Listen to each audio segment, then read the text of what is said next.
Hi, everybody. This is Shane Dugan from Nutmeg State Financial Credit Union, our AVP of Lending.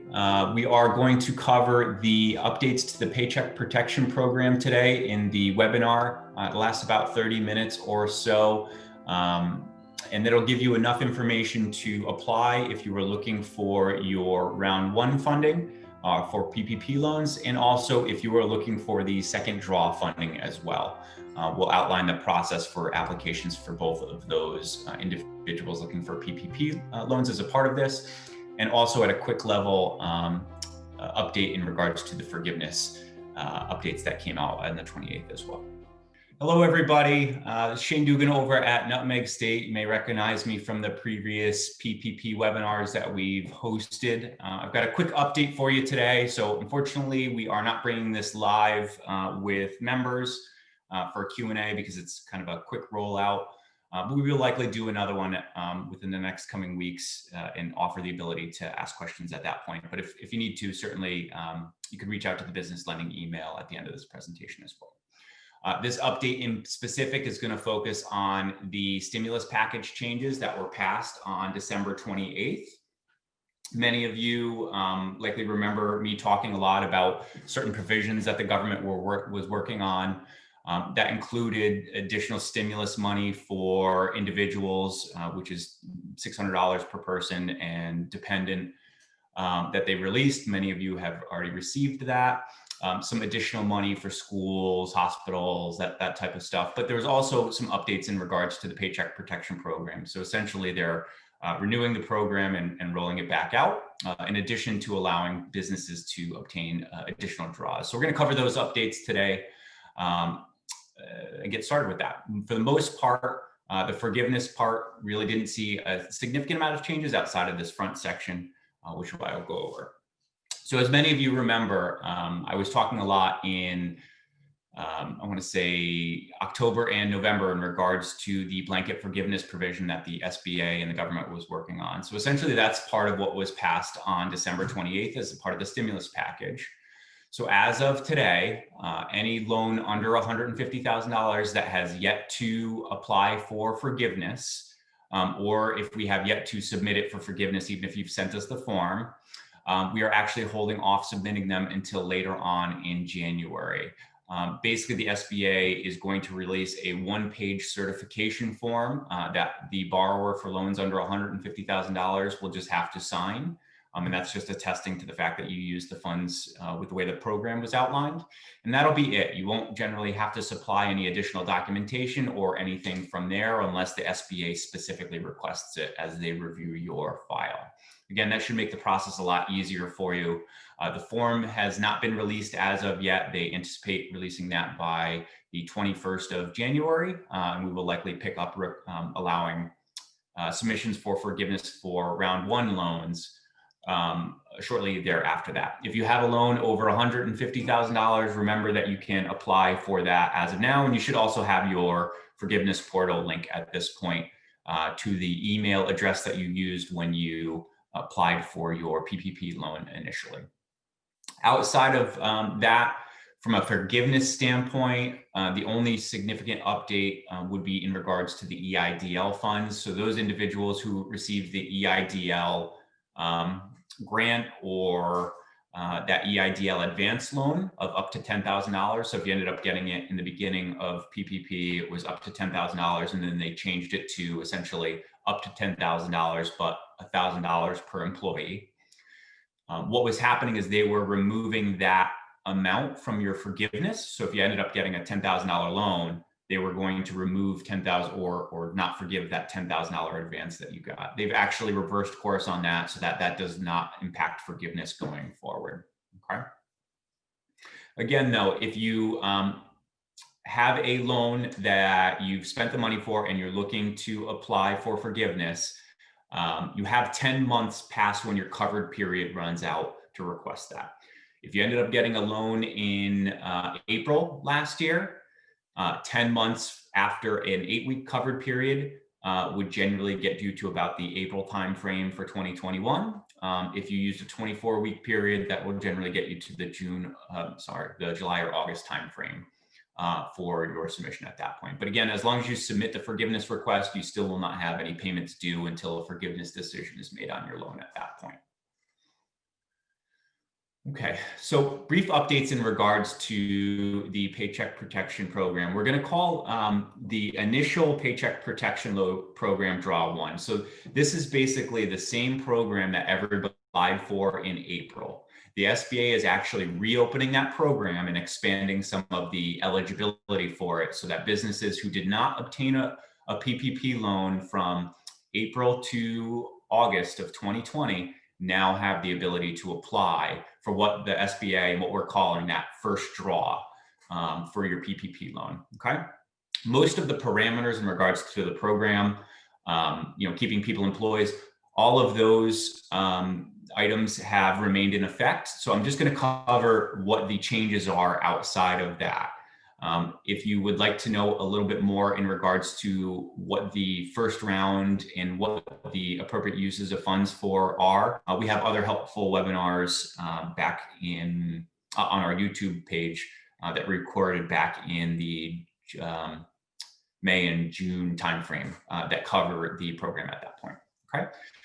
At a high level, if you are a business that did not get a first draw, we are actively accepting those already. So that actually started on Monday, the 11th of January. So if you did not receive a round one loan, you can feasibly apply today and reach out to Business Lending to get the link to do that. From an eligibility standpoint, basically you need to match the fact that that business was in operation prior to 2/15/2020, right? That's the same parameters that everybody had to fall into early on last year when they applied. You could not have more than 500 employees based on the SBA distinction of employees for businesses. It covered businesses, independent contractors, self-employed individuals, corporations, all of that fun stuff. But they've also added in some other businesses that did not qualify round one initially. That includes tax-exempt nonprofit organizations, 501c6s, other marketing organization. So if you're a chamber, those types of things that are 501c6 organizations and you have less than 300 employees, you would now actually qualify for a round one PPP loan. Okay. And then there's some other qualifying factors. I don't think there's a ton of them that we would get, but stuff like hospitals as well that have government financing that's less than 50% didn't qualify initially, but now can. Okay. One change that they did make, just so you're aware, if your entity has any ties to China specifically, they are cutting out your ability to obtain PPP loans. So generally, if you've got ownership interest in China, anything like that, or your main business is supporting Chinese business, unfortunately, the SBA is cutting off funding to those types of businesses. Point being, I believe they're trying to keep the money domestic, and they were seeing a lot of money probably go overseas that was meant to remain in the United States and help support our economy. Okay. So those are high level, just the updates in regards to who may be eligible for that first round if you did not receive a PPP loan from April to August of 2020. Okay. Anybody else that did will qualify for a second draw, regardless of whether you were obtained your first loan from Nutmeg or not, and I will cover that shortly. All right, what other significant changes are there? Again, it's still a $10 million loan, so there's nothing that changed there. The amount that you would qualify for round one is still that 2.5 times your average monthly payroll. You're going to see some references later on to a 3.5 time for certain NAICS codes and businesses like restaurants. That only applies to draw two. It does not apply to draw one. The only amount people can get in draw one is 2.5 times their average monthly payroll. Okay. And then this does again include the money that you could obtain for owner compensation. So if you have a K1 or a Schedule C and you have owner compensation that is driven through that, in addition to your payroll, you can provide those documents as well as the owner and get PPP funding for that for yourself. Okay. Remember, the appropriate use of the funds was broken down into 60% of it needed to be used for payroll expenses. And then the remaining 40% at that point could be used for what they called other qualifying expenses. Other qualifying expenses previously was defined as expenses like your rent for the business, the interest only on your mortgage payments for the business, utilities, which was very loosely defined. So, water bills, electric, phone bills, that type of stuff, and some other qualifying expenses. They updated that and expanded the ability to use PPP funds for covered expenses. So if you have any funds for PPP loans that have not been forgiven at this point, you can also lump in these covered expenses. And to go over them very quickly, it looks like you are now eligible to use any sort of interest on debt obligations that incurred prior to 2/15/2020. So if you have a capital, lease payment, right, and you're paying interest on that, you would be able to technically deduct the interest for that and use PPP money to cover that. If you have equipment and you have a loan on equipment, technically you'd be able to use PPP funds to cover the interest portion of your payment, as long as those loans were in existence prior to 2/15/2020. If you were a business that sunk a decent amount of money into needing to obtain PPE, too many PPPs on my mind here, PPE, so which is personal protective equipment, if I have that right. You are now allowed to essentially use what your expenses were to obtain that and other related materials to get your business up and running as a part of your PPP funding, right? So if you're a restaurant and you needed to set up outside dining, you'd be able to include whatever costs you incurred to get that up and running as a part of your PPP covered expenses. As long as it is only that 40%, again, you still need to make sure that you use 60% of the funds for payroll. Okay. If your property was damaged, during 2020, that's probably not a ton of people in Connecticut. You can certainly utilize it for that. This was a question that came up regularly. We didn't have a good answer to, but if you spent money on additional software, accounting, HR, those types of things to either connect to your customers or just try to manage your business remotely, those operating expenses can also be included in there. So our supplier costs, if you needed to engage suppliers to get various equipment related to PPP to stay open, okay? And again, these will apply to only loans that have not been forgiven at this point. If you have gone through the forgiveness process, then this doesn't apply to you, and it will only apply for your second draw if you request a second draw, okay?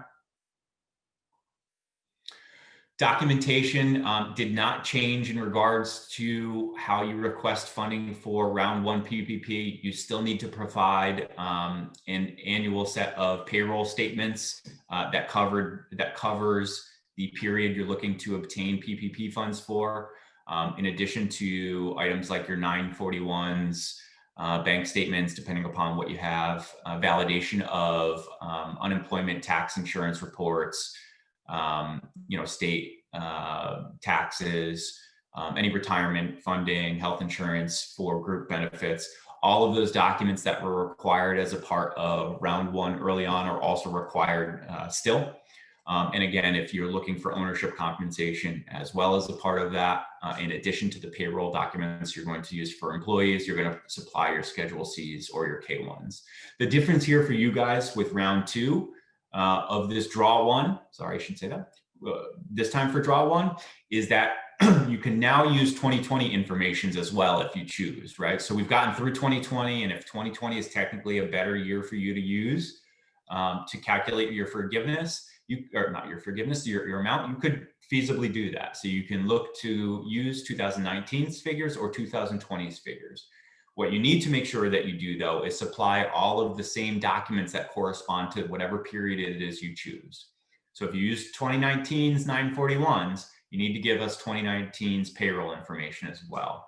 You can't give us 2019 tax documents and then 2020 payroll documents. You have to supply the same information for whatever that covered period is, or the period is that you're using, okay? And then I've got to the right a very quick, just screenshot of what that updated application looks like. It is much smaller. It is basically a one-page application at this point, for the most part, that they're having you fill out in regards to the request for draw one. Okay, and that's that SBA form 2483. You're going to see two different forms referenced today for draw requests. For draw one, it is just the standard SBA form 2483 that was released, I want to say, on the 9th. And then you're going to also see a reference shortly to a SBA form 2483, I think SD, which stands for second draw, which needs to be used separate. Okay, so the first draw, you folks have to use the SBA form 2483 in particular. Okay.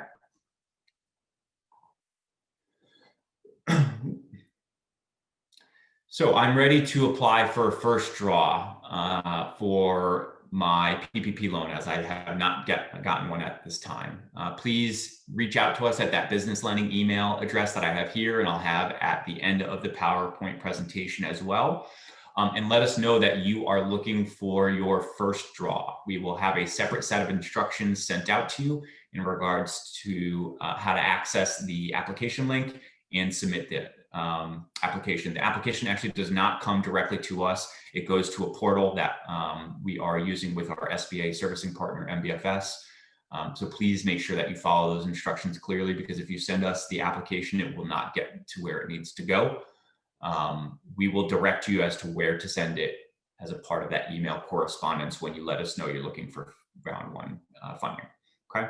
So really quickly, in addition to these documents that you have to supply validating and supporting the need for PPP and how much you're obtaining, since you likely are a new business to Nutmeg, you're also going to have to supply some additional documents to help open your new account with us. Okay.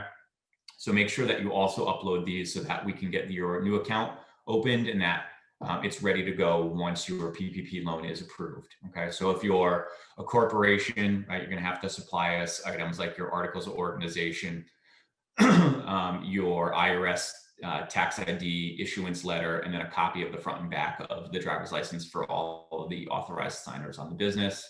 If you're a sole proprietor, independent contractor, that's probably your stuff like your DBA, your business license. If you're not using a tax ID number and you're using your social, there's a link in here for the W-9 that you'd have to supply to us, verifying you're using your individual social security number. So these documents need to be supplied depending upon what type of business you are, whether or not you're a nonprofit, LLC, corporation, in addition to what is on this page. Okay, all of these documents together should be enough to support not only whatever we need for PPP, but also opening the account if you do not have one with us at that point. Okay. Worst comes to worst, though, if something is missing, our team will review, and then we will reach out to you directly to obtain whatever missing item we need to get your PPP loan funded. Okay.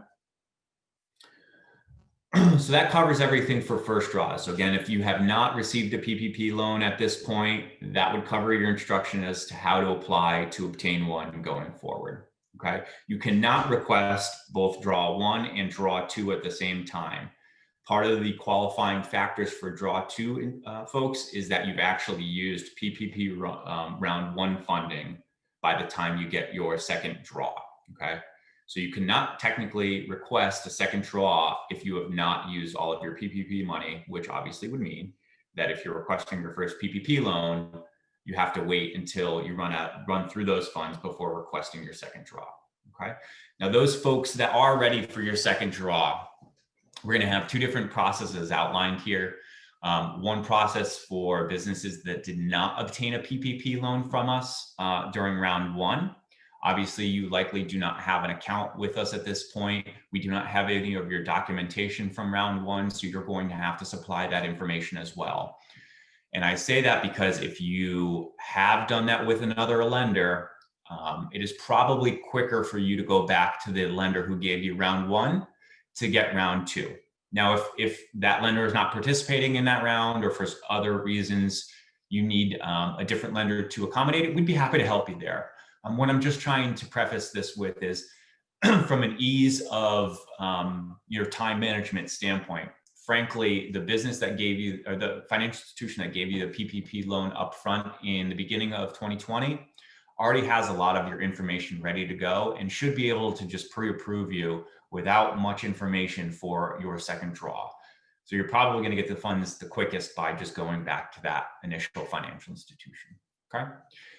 For those folks that did obtain a round one PPP loan, we'll get into that as well. But before we do that, we're just going to go through the eligibility differences between this round and the previous round, because there are some differences. Excuse me, folks. Okay. So who is eligible for round two? Again, you have to have used 100% of your forgiveness, your round one PPP proceeds prior to obtaining your second draw. So if you're still working on using those funds, do not apply for a second draw until you have used them in totality. If you have, you cannot apply for this if you have more than 300 employees. That is a different change from round one to round two. You're going to notice that round two, they're focusing on trying to get the relief to the people that were hurt most during the last year. And they're basically looking to smaller type of businesses for the most part, the way that I'm interpreting a lot of this, right? So your second draw, you have to have 300 or less employees to be able to qualify for your second draw. With the exception of if you have a NAICS code of 72, that is businesses like restaurants, those types of folks, and they focus more on the 300 employees per physical location. So as long as you have 300 employees per physical location, then you'd still qualify even if the business has over those 300 locations in totality. 300 employees at all of their locations cumulatively. That's probably a better way to put that, okay? You also, as a business, have to have demonstrated or be able to demonstrate the reduction of at least 25% of your gross revenues or receipts in any quarter in 2020 compared to 2019, okay? Or an aggregate for 2019 to 2020, right? So to give you an example, if you can support that in Q1 2020, your revenues dropped below 25% compared to 2019 Q1, that would qualify you regardless of what happens in Q2, 3, or 4. Same thing goes if it was, say, Q3 2020. If your revenues dropped more than 25% in Q3, and that was the only quarter that happened to happen compared to 2019, that is enough for you to qualify. If for some reason, and I don't know how that would really happen, but if for some reason you had the 25% decrease happen in totality over the year, right? So 2019 compared to 2020, that would also qualify as well. So it can be either a quarter drop from the previous year, 2019, or an aggregate over the year. But you have to be able to support and show that you had a 25% decrease in fees, gross receipts during that time. Sorry, guys. And as long as you do that, you'd qualify at this point for your second draw. All right, PPP round two. The maximum amount that you can obtain for a round two draw is $2 million. So if you ended up getting a PPP round one loan and it was for more than that $2 million, just know that the maximum amount you can get for your second draw is $2 million, okay? It is still that 2.5 times your average monthly payroll based off of that 2019 data that you gave us. So that does not change unless you happen to be that NAICS code 72. Then it goes up to 3.5 times. You are able to get a little bit more if you are a part of that NAICS code 72, okay? Remember though, if most of this information, if you've already obtained a PPP loan, most of this information is just going to be driven through whatever you supplied based off of your 2019 data, okay?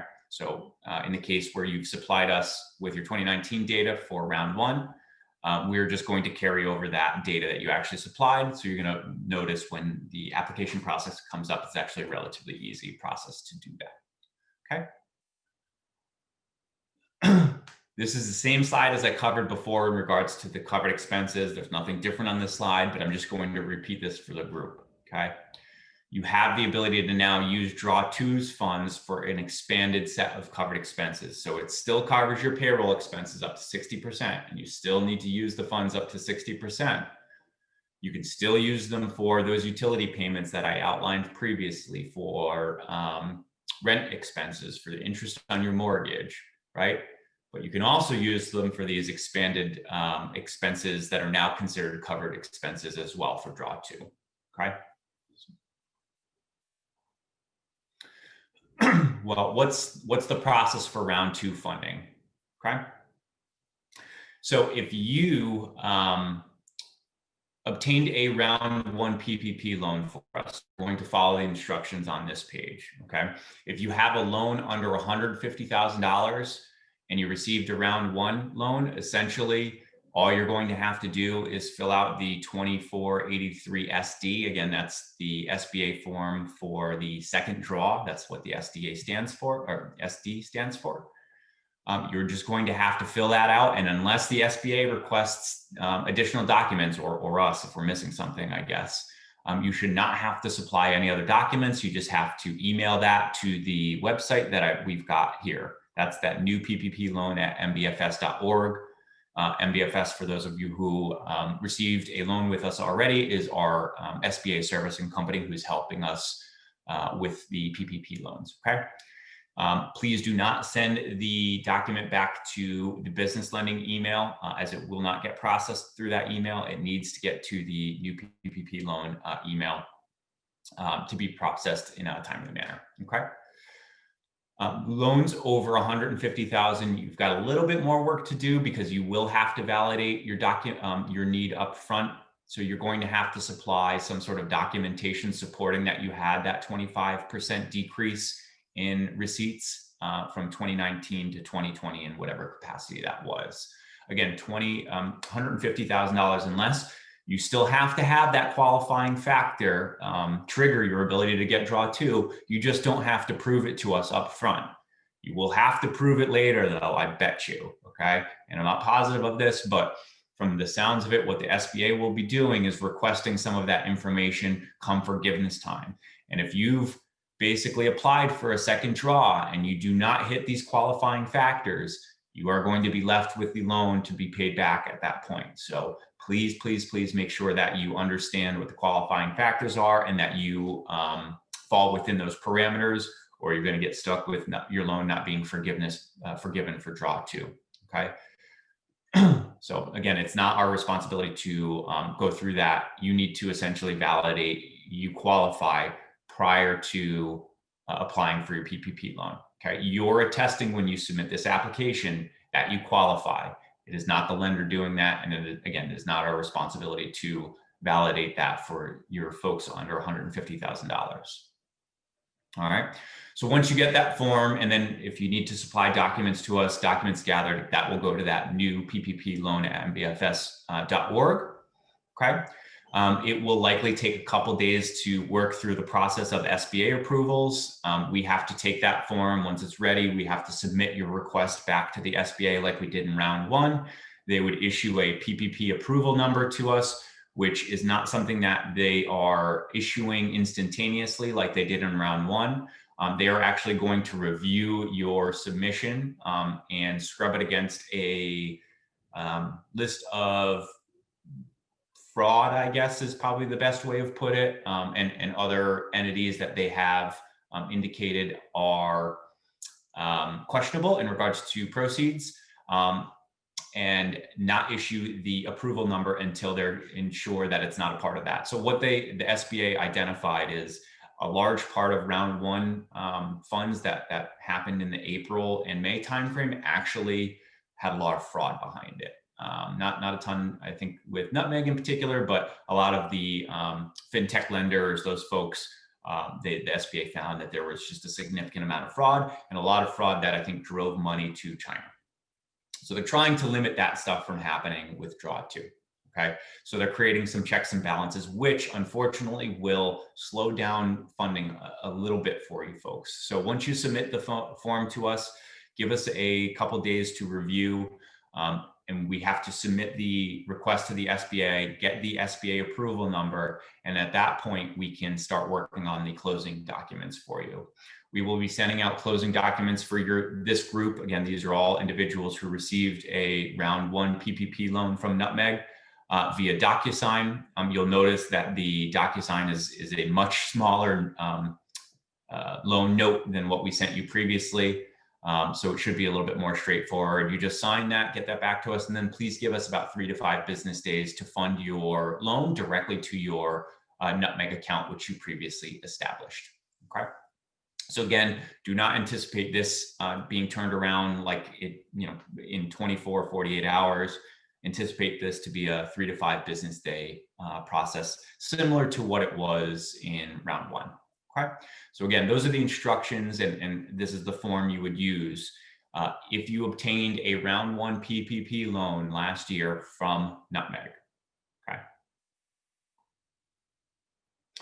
If you did not receive a round 1 loan from Nutmeg, most of that other information still applies, in regards to who qualifies. Well, all of that information in regards to who qualifies still applies for round 2, but it's a little bit different of a process because we have to gather all of your round 1 funding information to obviously understand what you would qualify for your second draw. Okay. So I've got it broken down in regards to what the various entities need to supply depending upon the type of entity it is, right? So your corporations here, your LLCs, your partnerships would need to supply your, corresponding documents on this page. If you're a not-for-profit, in addition, whatever your 50C1 determination form is, please provide that as well. And then you're going to have to give us, again, that 2019, 2020 or 2020 payroll tax information, the payroll reports, Schedule Cs, K1s, documents showing, supporting, group health insurance, retirement funding. All of those normal documents you supplied in round 1, we would need that for draw 2 as well. Okay, so we cannot do that without supplying this information as well, which is part of why I said it might be easier for you and quicker for you to just go back to your original lender who already has all of this information. But again, if not, we'd be happy to help you. If you are a sole proprietor, an independent contractor, okay, you're going to supply us with your trade name certificate, your business license, if you're using your tax ID number, your social security number, that W-9 verifying that, or again, if not, then your tax ID issuance letter from the IRS to supplement that.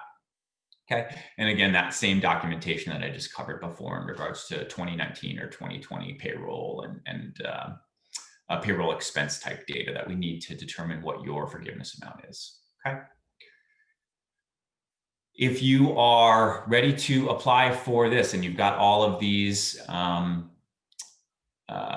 items ready to go, please reach out to us at that business lending email. Again, this business lending email here, and we will send you the link to the portal where you have to submit this. Again, we are asking you to reach out to the business lending email with what round of funding and whether or not you're an existing employee PPP recipient or not, because that will allow us to help you understand what path you need to follow to request that next funding or your first funding. The process is a bit different if you've already come to us for a PPP loan than if you haven't or if you obtained one previously. Okay, so please reach out to us at that business lending and let us know whether or not you need a round 1 loan or a round 2 loan, and if you previously received that round 1 loan from Nutmeg originally. Okay.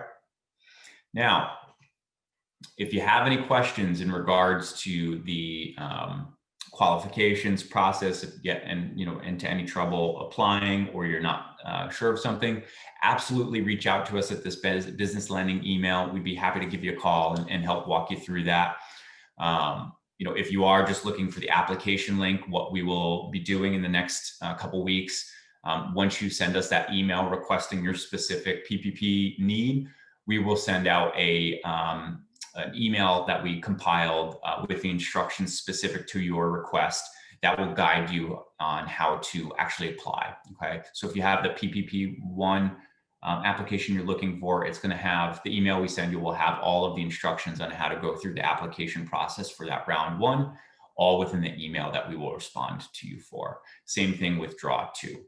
Okay, those draw 2 folks, today is the 12th, so Tuesday the 12th. I actually sent out on Monday the 11th.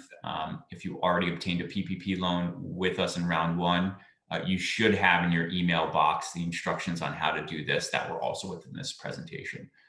But you could also use the presentation itself to apply as well.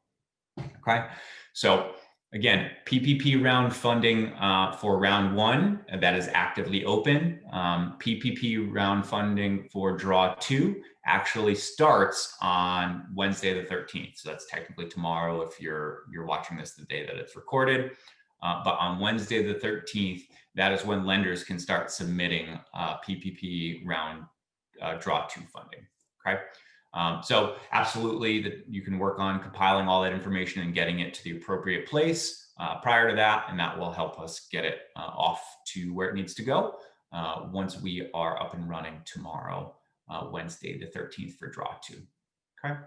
So again, guys, those cover the high-level updates in regards to the Paycheck Protection Program and the stimulus package that was passed on December 28th.